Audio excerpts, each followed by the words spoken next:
டேய் எங்கடா இருக்கற? இதோ வந்துனுக்கறேன்டா. சரி சீக்கிரம் வா. டேய் மச்சான், ஹரி எங்க? இதோ வந்துனுக்கறான்டா. உனக்கு ஒரு விஷயம் தெரியுமா?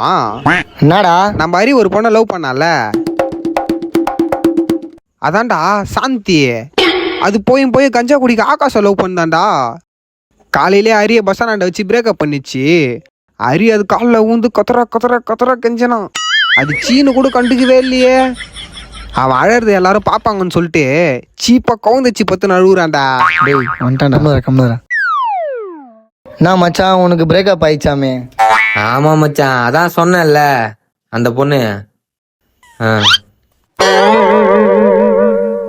ஆர்த்தி நேற்று தான் ப்ரப்போஸ் பண்ணா. ஓகே சொல்லிட்டேன்.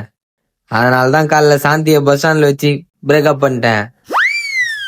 பஸ் ஸ்டாண்டு கூட பார்க்கலாம் மச்சான், காலைல ஊந்து கதற அழுகுறாடா. நான் சீனு கூட கண்டுக்கலையே. எல்லாரும் அழுத பாப்பாங்கன்னு கவுந்தச்சு பட்டு அழுகுறா மச்சான். ஒரே அசிங்கமா போச்சு. கோபால் எல்லாத்தையும் சொல்லிட்டான்.